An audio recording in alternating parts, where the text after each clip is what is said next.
Bismillahirrahmanirrahim. Assalamualaikum warahmatullahi wabarakatuh. Apa kabar kawan-kawan semua? Semoga kita semuanya dalam keadaan sehat saja. Kali ini kita akan lanjutkan materi tentang manajemen website menggunakan WordPress. Kali ini kita akan coba membuat postingan dan kategori di WordPress. Oke, baik, mari ikuti penjelasan berikut ini.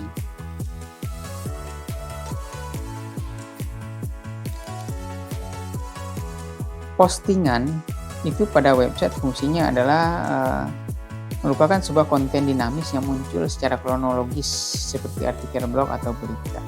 Jadi postingan itu seperti berita. Setiap berita yang kita buat, setiap postingan yang kita buat itu akan menjadi bagian dari postingan yang ada di dalam sebuah website. Jadi biasanya postingan itu dibuat secara berkala, secara kronologis. Postingan itu menampilkan tanggal publikasi, itu sangat penting. Jadi sehingga orang tahu apakah berita itu baru atau tidak. Setelah itu postingan memungkinkan pembaca memberikan komentar. Biasanya postingan itu ditambahkan kategori apa dan tag. Jadi misalnya berita tentang kecelakaan, artinya kita masukkan ke dalam kategori kecelakaan, atau berita misalnya tentang kriminal, kita masukkan ke dalam kategori kriminal. Misalnya berita tentang kuliner, ini kita masukkan ke dalam kategori kuliner. Jadi contoh postingan itu ada artikel terbaru, update berita, tutorial harian. Kita membuat tutorial harian atau tentang cerita pengalaman yang rutin kita buat, itu kita buat di postingan, bukan di page. Lantas perbedaan page dan post apa? Kalau page itu statis, kontennya statis dan permanen, sedangkan post dinamis dan berkala. Dia sering berubah-ubah atau bertambah, bukan berubah ya. Dilakukan penambahan secara berkala seperti berita-berita. Tanggal kalau untuk page tidak ditampilkan, kalau post ditampilkan. Komentar di page itu biasanya tidak ada, kalau di post itu ada. Setelah itu kategori di page itu tidak digunakan, kalau di post itu sering digunakan.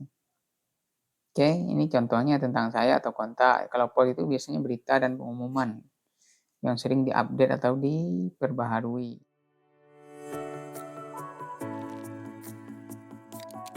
Baik, sekarang kita akan coba mempraktekkan bagaimana cara membuat postingan di WordPress. Yang jelas kita sudah login terlebih dahulu ya. Login menggunakan akun. Setelah itu ini di halaman dashboard kita pergi ke menu post. Nah, di sini ada beberapa pilihan. Kalau all post untuk melihat postingan yang sudah ada. Sedangkan add post untuk membuat postingan baru. Kategoris untuk membuat kategori baru dan teks untuk membuat teks baru. Selanjutnya kita coba masuk ke kategori dulu. Jadi sebelum membuat postingan, kita harus paham dulu tentang kategori ini. Kenapa?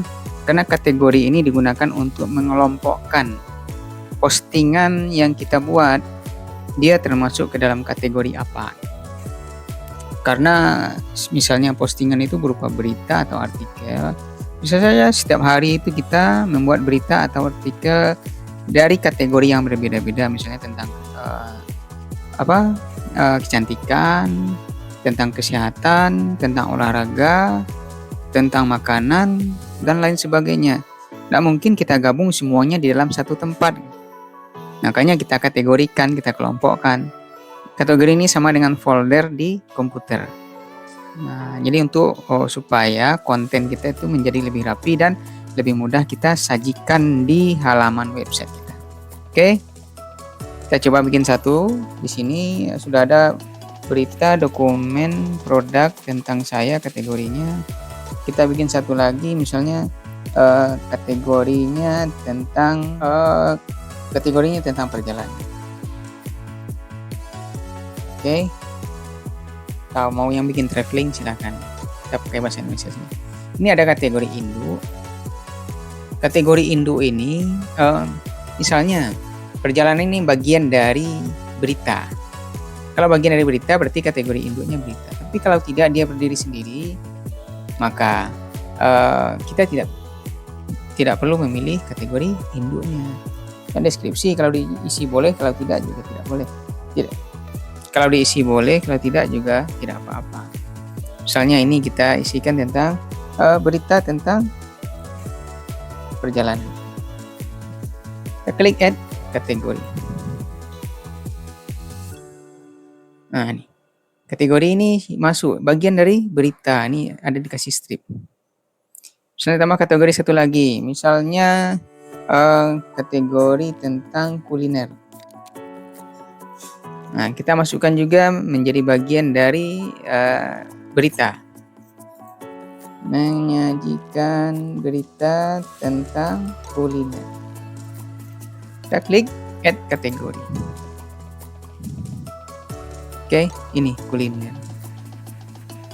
Atau kita bikin kategori yang berdiri sendiri, misalnya.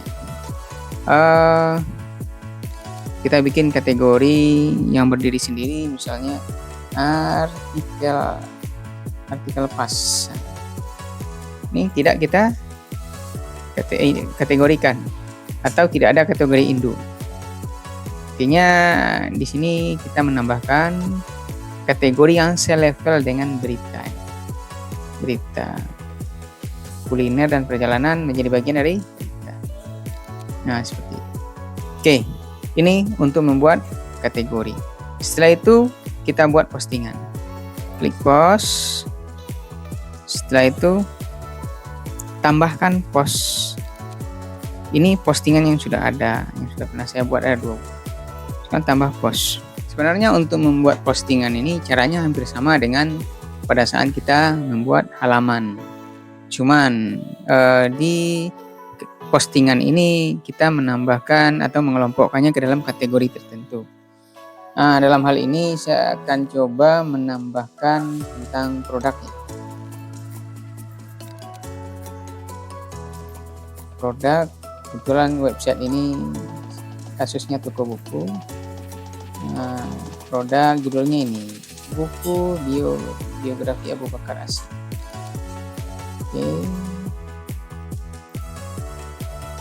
Oke, setelah itu saya masukkan deskripsi, misalnya harganya di sini, harga. Oke, 125.000.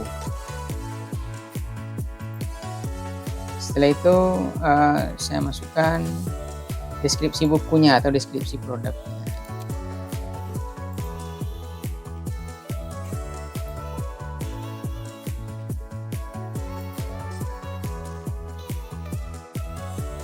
Nah ini bisa kita atur ratanya, rata kanan, rata kiri, rata tengah, atau rata kiri kanan ada enggak di sini. Nah, rata kiri kanan bisa. Setelah itu, karena ini konsepnya blok ya, per blok, nah kita bisa bikin tambah paragraf baru dengan menggunakan blok baru atau menambahkan gambar di sini dengan menambahkan blok. Misalnya tambah blok, kita tambahkan gambar. Misalnya kita upload gambar. Jadi ini bebas ya. Kawan-kawan mau menggunakan AI untuk membuat gambar atau mengunggah gambar yang ini dia. Saya klik open.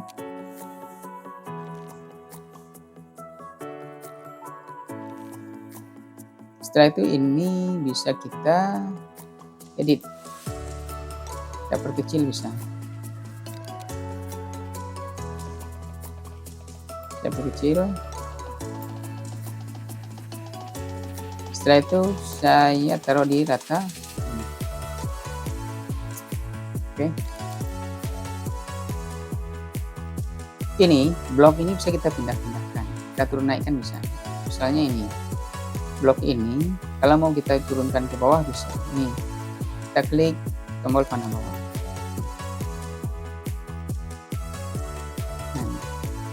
Jadi dia naik ke atas. Misalnya ini kita turunkan Ini kita turunkan di bawah gambar.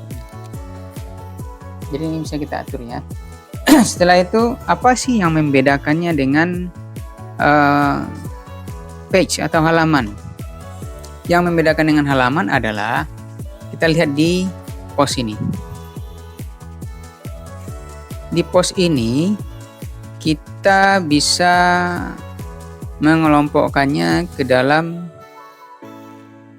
kategori tertentu. Nah, ini kategori produk. Nah, kita centang produk. Otomatis dia akan masuk ke dalam menu produk. Kalau kategori produk ini kita jadikan sebagai bagian dari menu di halaman website kita. Oke, setelah itu kita tambahkan tag.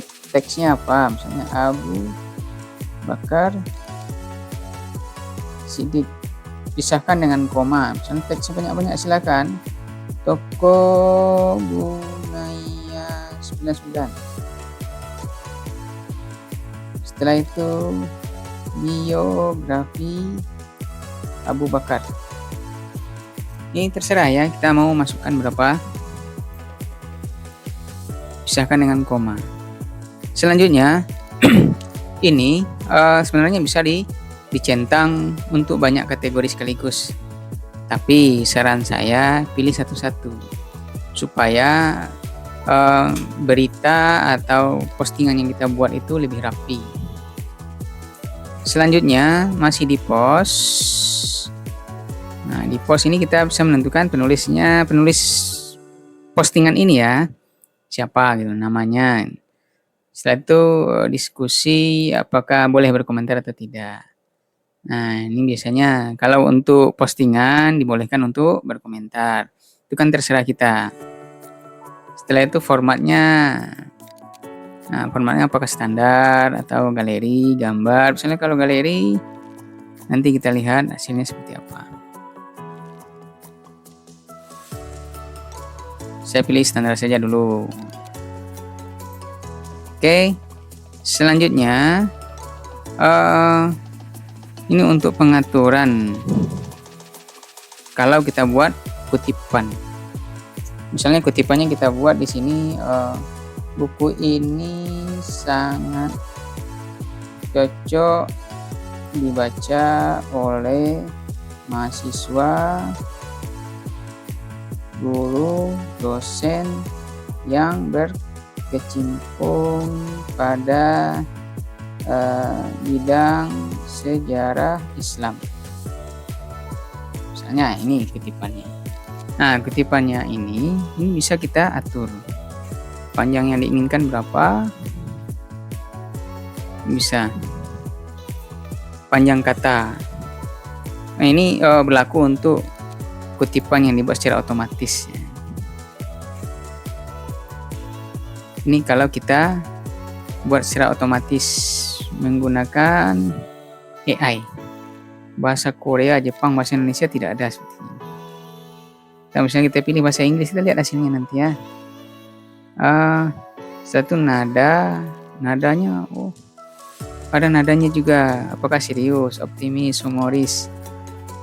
Misalnya nadanya penuh semangat. Nah, nanti kita lihat hasilnya seperti apa ya. Jadi AI itu sudah merambah ke berbagai macam jenis platform. Selanjutnya terkait dengan blog. Blog ini untuk mengatur per blog ini.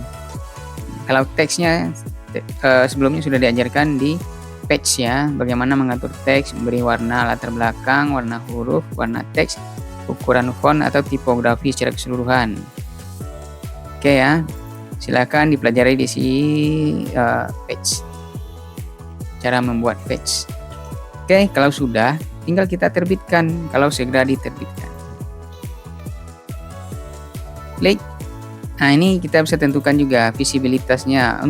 Apakah hanya boleh dilihat oleh pribadi kita saja atau orang yang ingin melihatnya memakai kata sandi atau publik. Ya tentu kalau kita menjual produk harus bisa dilihat oleh publik. Oke, nah ini bisa juga diatur ya. Aksesnya siapapun yang melanggan, khusus pelanggan berbayar atau semua orang, ya semua orang. Kalau sudah, ya terbitkan.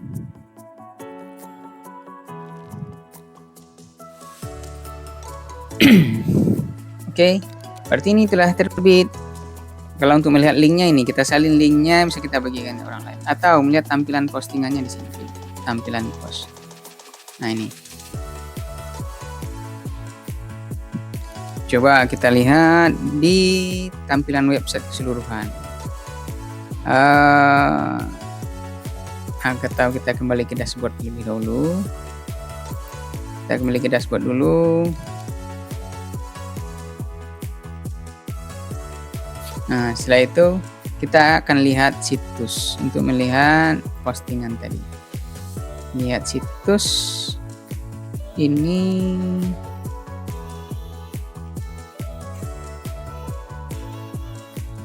Dia ada di halaman atas beranda karena dia merupakan postingan terbaru. Setelah itu ada lagi postingan sebelumnya, produk-produk sebelumnya.